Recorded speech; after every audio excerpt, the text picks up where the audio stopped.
continuing education and training are programs that are designed and offered for adult learners, for our graduates, for reskilling and upskilling.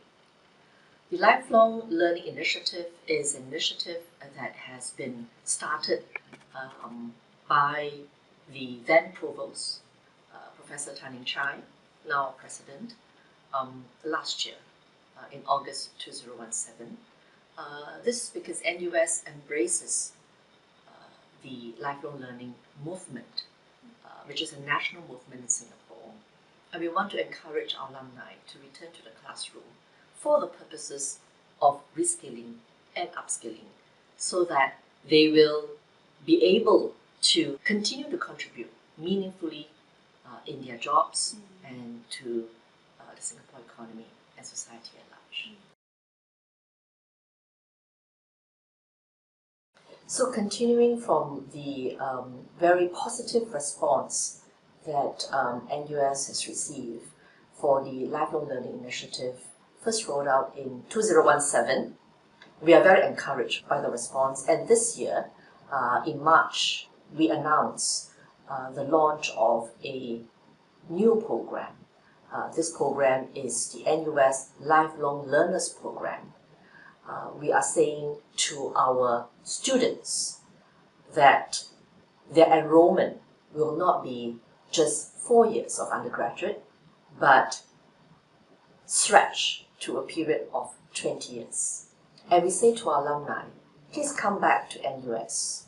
We have prepared a catalogue of skill-based courses which you can access for purposes of upgrading yourself in terms of the skills that are required in your jobs. And we are very gratified that our faculty, our schools, have responded in a very positive manner. 6 schools, main schools I would say, this Faculty of Engineering, Faculty of Science, Faculty of Arts and Social Sciences, Business School, School of Computing, and School of Design and Environment have taken part in this NUS L-Cubed endeavour, and the NUS L-Cubed is now open for applications with a total of 534 courses on the NUS CET 500 catalogue, out of which 168 of these courses are SSG funded, which essentially means our alumni stands to benefit from the funding that the Singapore government is giving to our Singapore citizens and permanent residents. So I think our NUS community has responded in a very positive manner to the call to undertake continuing education and training, which benefits our students and our alumni.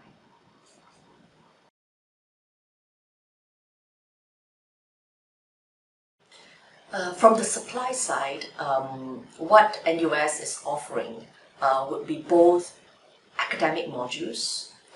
When we say academic modules, we refer to our conventional 13 weeks. Each week we meet for 3 hours, a total of 39 hours type of academic modules, spanning across the various disciplines, as well as short courses. Short courses, by short courses we mean a duration of 1 to 3 or maybe even 5 days, depending on the program and the contents. We are hoping that when our faculty are asked to teach not just pre-employment undergraduate students, but also delivering materials for our adult learners, they will be able to inject a certain amount of realism into the delivery. I'm not saying that our professors are not doing that already, but with this institutional focus on delivering materials for adult learners, for continuing education and training, our faculty will be emphasizing on some of these real situations or real life contexts. And by doing so, we are very certain and very confident that there will be very positive knock-on effects for undergraduate students as well.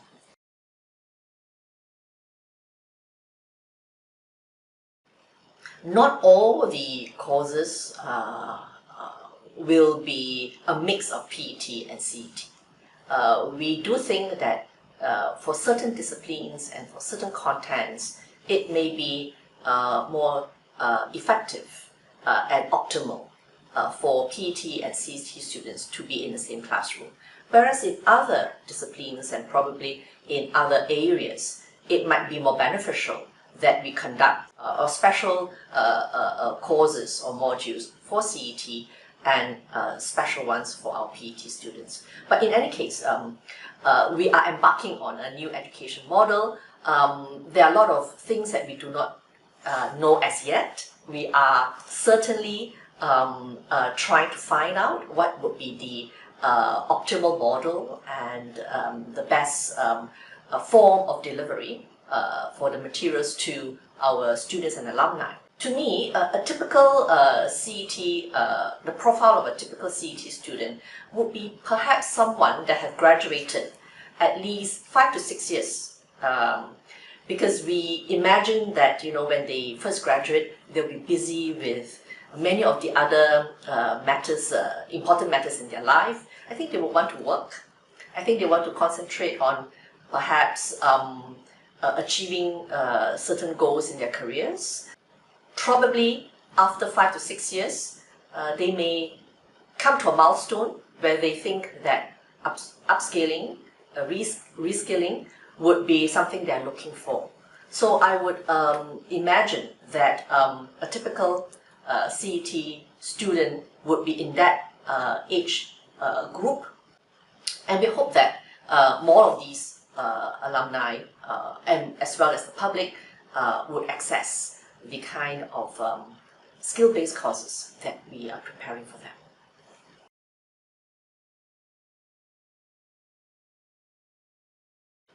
At this point in time, we have a go-to-market plan. So not all of our courses will be made available immediately come this particular semester. So we'll begin with some of the courses from School of Computing, from Scale, and from the Faculty of Engineering. I think many of our professors are already in tune with CET teaching. In fact, I think many schools in NUS have done CET for a very long time. So we do have very experienced professors who have been engaging in CET teaching. I think what we need to do is to have more spillover effect, where our experienced CET professors can, through workshops and maybe focus groups and seminars, share their experiences with the rest of the professors who have not engaged in CET teaching because there aren't these opportunities presently for them. So I think that what we need to do is to provide the platforms for a lot of conversations and a lot of interactions between professors that are experienced and professors that whom hope to would be interested in engaging CET teaching. We are not saying that everyone should do that. Professors have a choice. And if they so would like to partake in this movement, I think we must provide the kind of support and the platforms for them to gain greater insights as well as expertise in terms of preparing their classroom delivery.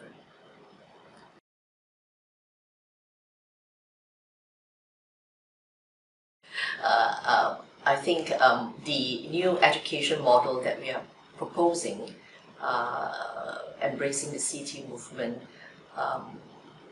will, I think, ultimately fundamentally change some of our thinking in terms of how we should structure our brand of education. I think the opportunities are many. First of all, for faculty and for those of us who are experienced in CET teaching, there will be much more opportunities for us to engage in CET teaching and to make that kind of impact on adult learners. And for faculty who have not done so, this is again an opportunity for them to try to see if this is their passion and this is an area in which they can contribute. Because CET teaching is one that requires faculty to be very in tune and in touch with industry, this then presents opportunities for us to obtain a kind of feedback that would be very useful both for research as well as for teaching. So for many faculty, this will inform their research. For example, what are some of the pain points that industries are facing, and what kind of new research questions we should be embarking on. Also, very importantly, what are the kind of skills that employers are looking for?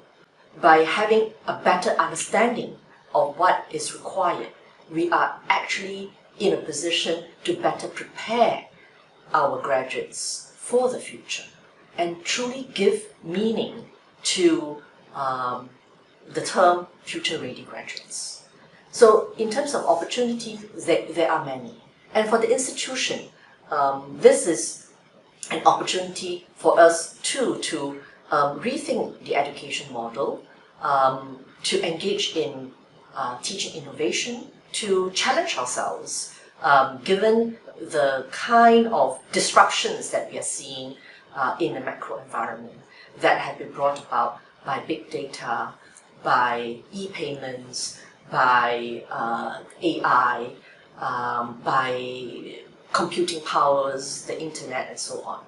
At the same time, we are in a crossroads, so to speak, and how we respond to these opportunities will shape the kind of education model that we will offer for our graduates and for our alumni. From the alumni's point of view, the opportunities are also immense.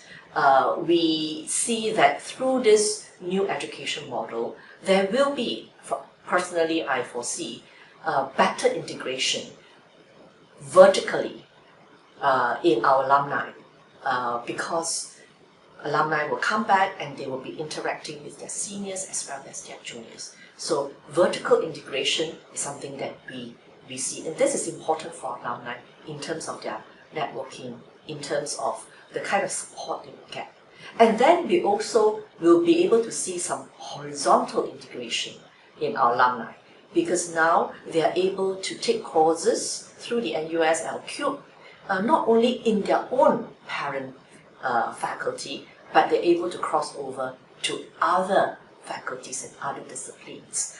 And this will enrich them, will help them prepare themselves for what will come in the future, both in terms of career as well as personal development.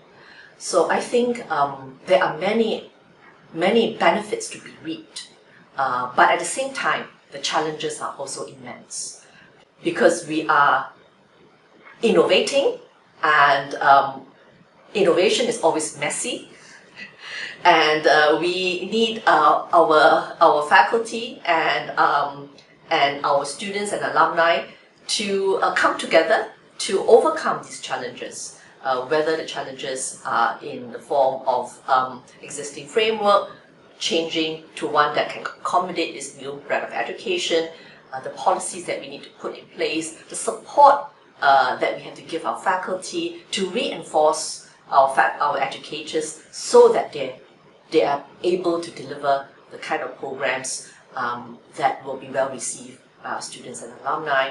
How we can make our modules and courses more accessible to our alumni. How can we do much more with what we presently have in terms of resources. There will be challenges, as in all innovation, but I think this is the right thing to do. I think lifelong education is very important. We need to inculcate this mindset of learning for life in our students, in our alumni, as well as in our faculty.